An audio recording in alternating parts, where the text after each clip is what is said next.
everyone and welcome to my channel. My name is TrueCrimeCaitlyn and I'm so glad that you've joined me today for a little true crime chat. So for today's case we're going to talk about one of the youngest female killers in the UK.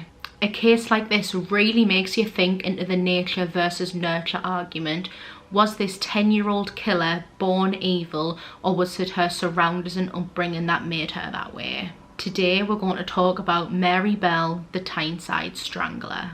Throughout her childhood, Mary would be mentally and physically abused by Betty. On one occasion in 1960, Mary was dropped from a first floor window.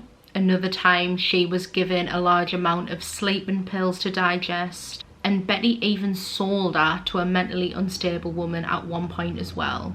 Mary's older sister had to travel across Newcastle to bring her back home. Mary would also say that her mother forced her to participate in sex work from the age of 4. Members of the family would offer to take custody of Mary, but Betty would always refuse. Some would think that Betty suffered from what we would now call Munchausen syndrome by proxy, and that she would thrive off the attention that she got when Mary was hurt. Another notable parent that suffered from this is Dede Blanchard.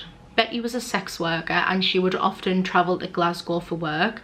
This was sort of a respite for Mary from the abuse. While away for work, the children would be left in the care of Betty's partner, William Bell, who would just be known as Billy. Mary would grow up believing that Billy was her dad, although her biological dad is unknown. Billy was a violent alcoholic and he would often be arrested for crimes such as armed robbery. Growing up, Mary would get a reputation for being nasty and violent. In school, she was unpredictable and she would have rapid mood swings. While in school, Mary would get into numerous fights with both boys and girls. While fighting, she would try and suffocate them. There was a time where Mary had tried to suffocate a girl by stuffing sand down her throat and blocking her windpipe.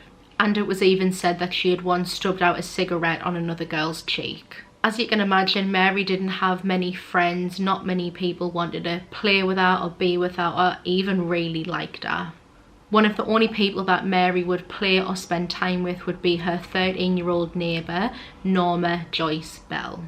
Although they have the same surname, the two were not related. On the 11th of May 1963, a 3-year-old boy went home and told his parents that he was hurt by Mary and Norma.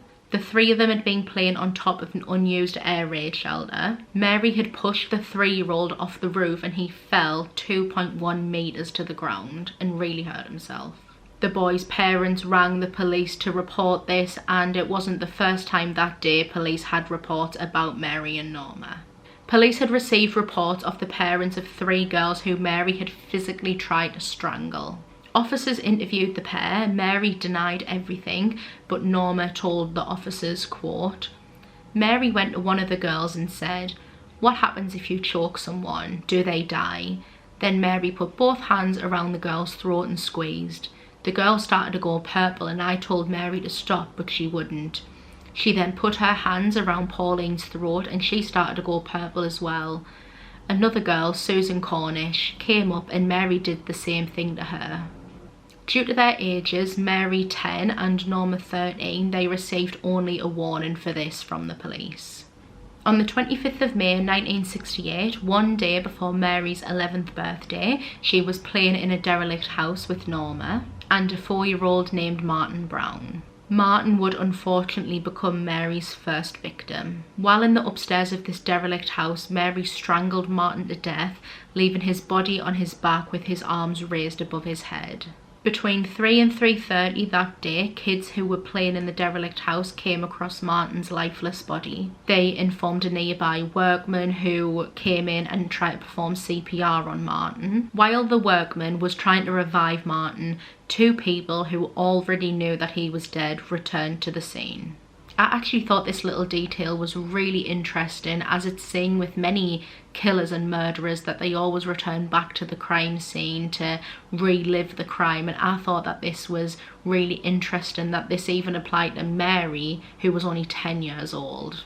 The workmen shooed the girls away and they decided to walk over to Martin's auntie's house. When they arrived, they very coldly told her, quote, "One of your sister's bairns has just had an accident. We think it's Martin, but we can't tell because there's blood all over him. When police arrived at the scene, they initially thought that Martin's death was due to poisoning by ingesting tablets. They thought this because they found many empty pill bottles in and around the derelict house, and one was left quite close to Martin's body. Dr. Knight completed Martin's post-mortem the next day. He couldn't find a cause of death, although he was able to rule out that Martin had died by poisoning. On the 29th of May, just before Martin's funeral, Norma and Mary showed up to his mum's house. They knocked on the door and asked his mum, June, if they could see Martin. She was obviously feeling very teary and upset, and she explained to the girls that no, they couldn't see Martin because he had sadly passed away. Mary's response to this was very shocking and disturbing. She said, quote, "Oh, I know he's dead. I want to see him in his coffin." On Mary's 11th birthday, the day after murdering Martin, she and Norma decided to break into a nursery at Woodland Crescent and vandalised it. They flipped tables, they tore books, they smeared ink and paint everywhere, and they even left notes confessing to the murder of Martin. The notes read, quote, "I murder so that I may come back. We did murder Martin Brown. Fuck off, you bastard. Fuck off, we murder. Watch out, Fanny, and," I don't want to say this word, "you are mice. Why? Because we murdered Martin Go Brown. You better look out, there are murders about by Fanny and old you screws." The break-in and the vandalism was reported to the police. When the notes were found, the police took no further action to investigate into them, as they had just assumed it was some sort of childish prank. In 1960s Newcastle, many of the Victorian-era slum houses were being demolished, ready for newer and modern houses to be built. Many of the local kids would play in these demolition sites and in the rubble. One of the more popular ones was near a train track, and it was nicknamed the Tin Lizzie. 9 weeks after the break-in of the nursery, on the 31st of July, 3-year-old Brian Howe was playing in the street with his family dog and Mary and Norma. When nightfall came, his family tried to look for him when he hadn't returned home, but to no avail. A search party was then set up who looked around for Brian, and at 11:10 p.m. that night they discovered Brian's body partially hid under 2 concrete blocks at the Tin Lizzie. His body had been covered in clumps of mud and grass, and an officer at the scene said that it was a, quote, "deliberate but feeble attempt to disguise Brian's body." The officer had also noted that cyanosis had begun on Brian's lips. This is where his lips have changed to a purpley bluey colour. It was also noted that he had many cuts and bruises to his neck. A pair of broken scissors were found close to Brian's feet, and they were collected for evidence. Brian's post-mortem would show that he had suffered quite a brutal death. He had wounds inflicted on his legs, he had his hair cut out, and he also had his genitals mutilated. The killer had squeezed Brian's nostrils closed and gripped his neck to stop him from breathing. He also had the letter M carved into his stomach. Brian's cause of death was ruled as strangulation, and the coroner suggested that because of the small force used to kill Brian, that it was likely another child that committed the murder. Coroner also said that Brian had been dead up to 7.5 hours before his body was found at 11:10 p.m. Grey and maroon fibres were found on Brian's clothes that didn't match what he was wearing, and it didn't match anything from his home. The fibres would later be found to match a dress that was worn by Mary and a skirt that was worn by Norma. The discovery of Brian's body sparked a murder investigation and a large-scale manhunt. There was over 100 detectives working on the case, and they had interviewed over 1,200 children over the course of 2 days. Witnesses had said that they had saw Brian playing with Mary and Norma on the day that he was killed. They were both questioned on August 1st, the day after the murder. During questioning, the girls were reacting very differently. Norma was very excitable, where Mary was more reserved. The stories that both of the girls told detectives contradicted each other, apart from one thing, which was they both openly admitted to playing with Brian on that day. The next day, Mary was questioned again and she began to spin a full story. She said that she had saw Brian playing with an 8-year-old boy and that she had witnessed this 8-year-old boy hitting Brian. This boy apparently looked like he had been rolling around in a field as he was covered in weeds and grass. But one key detail that Mary had mentioned, which was purposely not made knowledge to the public, was the broken scissors. She said, quote, "I saw him trying to cut a cat's tail off with the scissors, but there was something wrong with them. One leg was broken or bent." Because the scissors was something that wasn't made public knowledge, this is only something the killer or someone who was there would know about.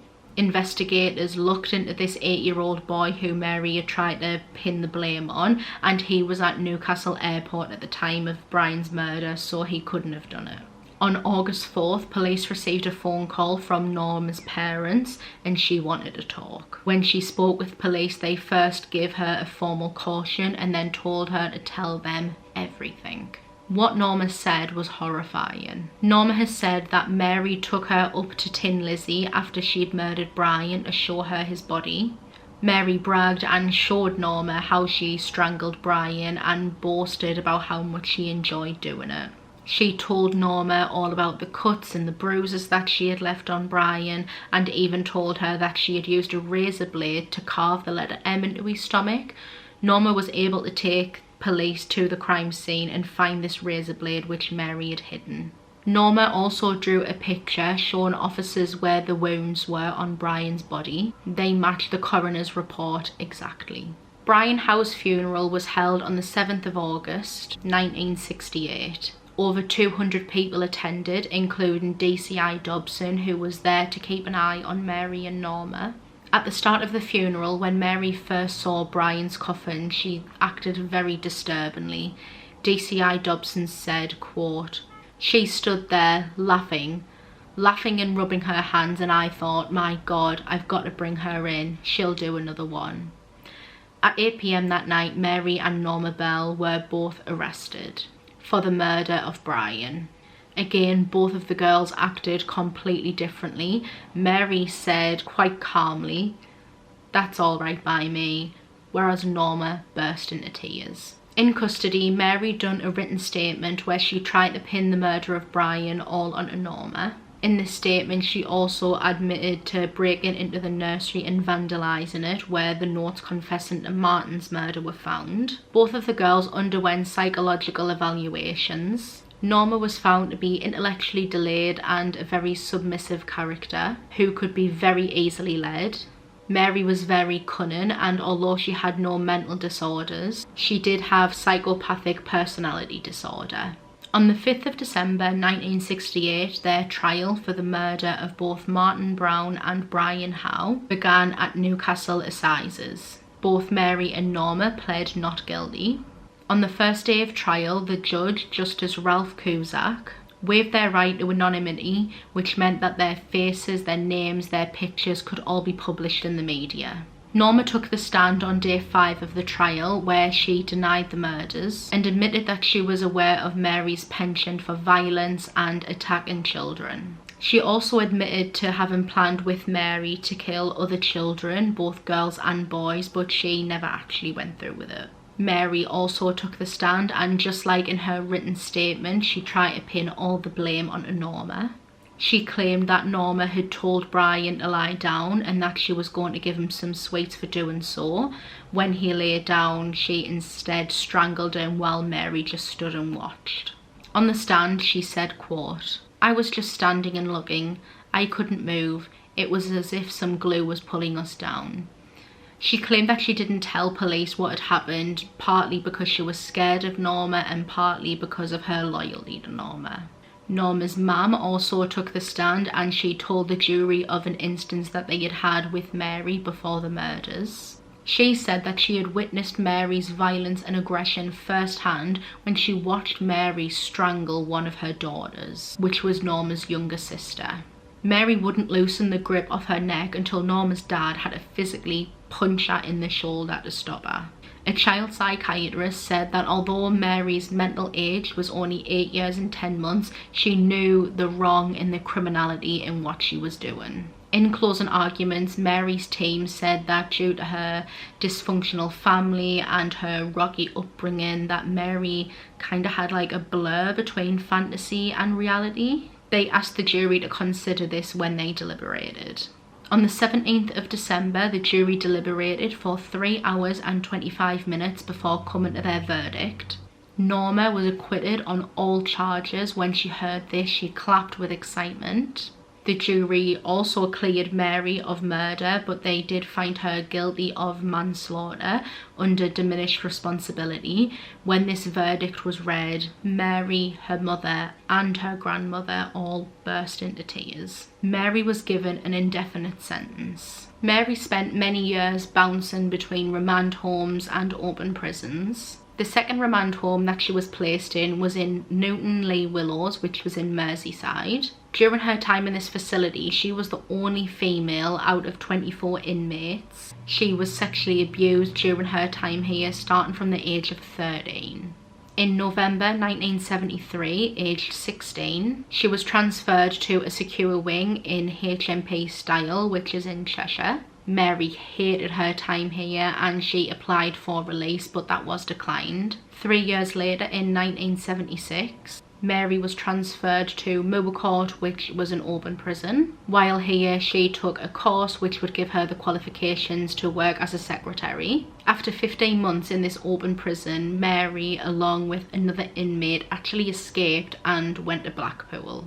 She dyed her hair blonde and used a fake name to check into hotels to conceal her identity. During her escape, she would go to the amusement park and she would party with some boys who were helping, trying to keep her hidden.